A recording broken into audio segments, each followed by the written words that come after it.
Hi from ரூபிபீஸ். இன்னைக்கு Nifty மார்க்கெட்ல பார்த்தீங்கன்னா, நம்மளுக்கு தெரிஞ்ச மாதிரியே அந்த ஓப்பன் அந்த க்ளோஸுக்கு கீழே தான் மார்க்கெட் வந்து நீட்டாக அந்த ஃபர்ஸ்ட் கேண்டிலே பிரேக் அவுட் கொடுத்து கீழே வந்துச்சு. இப்போ நம்ம வந்து செல் சைடில் நிற்கிறோம், சரிங்களா? அதே மாதிரி 25,600 பிஇ மட்டும்தான் வந்து மார்க்கெட் வந்து அப்வர்ட் டைரக்ஷன் காட்டுது. பின்ன 25,600 25,550 பிஇ, அதுக்கப்புறமா வந்து 25,600 சிஇ எல்லாமே மார்க்கெட் வந்து கீழ் நோக்கி தான் இருக்கு அப்படின்றத இம்ப்ளிமெண்ட் பண்ணுது.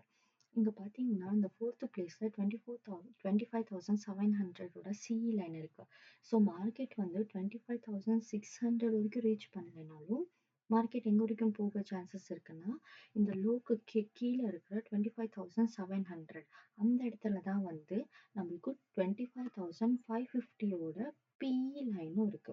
சரி, அதை தாண்டி கீழே வரும் மார்க்கெட்டுன்றது நம்மளுக்கு கன்ஃபர்மேஷன் தெரியும். நம்மளோட அந்த பிளாக் கலர் லைன் பார்த்தீங்கன்னா பேஸ் லைன் அதுவுமே அங்கதான் இருக்கு. ஓகேங்களா? இன்னும் கொஞ்ச நேரம் கழிச்சு பார்த்தீங்கன்னா பாருங்க, மார்க்கெட் எவ்வளோ ஈஸியா வந்து நான் சொன்ன மாதிரி 25,700 அதுக்கு மேல இருக்கிற அந்த ரெட் லைன் பாருங்க 25,550 ஒன்று அங்க வரைக்கும் டார்கெட் வச்சுக்கலாம்.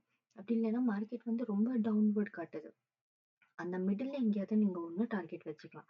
ஸோ நான் வந்து 25,600 இருந்ததுனால அது ரொம்ப கீழே இருக்கிறதுனால நான் 25,700 அதுக்கப்புறமா 25,550 தான் என்னோட டார்கெட்டாக வந்து நான் ப்ளேஸ் பண்ணியிருந்தேன். பாருங்க மார்க்கெட் எவ்வளோ ஈஸியாக வந்து அது ரெண்டுத்தையுமே வந்து டச் பண்ணிடுச்சுங்க.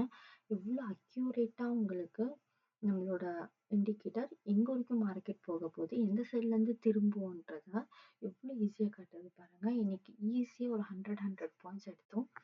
இந்த மாதிரி தான் நம்மளோட இண்டிகேட்டர்ல ஒரு நாளைக்கு 70 இல்லைன்னா 100 பாயிண்ட்ஸ் வரைக்கும் மேக்ஸிமமாக உங்களால டார்கெட் ரீச் பண்ண முடியும். ஓகேங்களா? இதை பத்தி எந்த டவுட்டா இருந்துச்சுனாலும் எங்களை காண்டாக்ட் பண்ணுங்க. ஓகே, தேங்க்யூ, பாய்.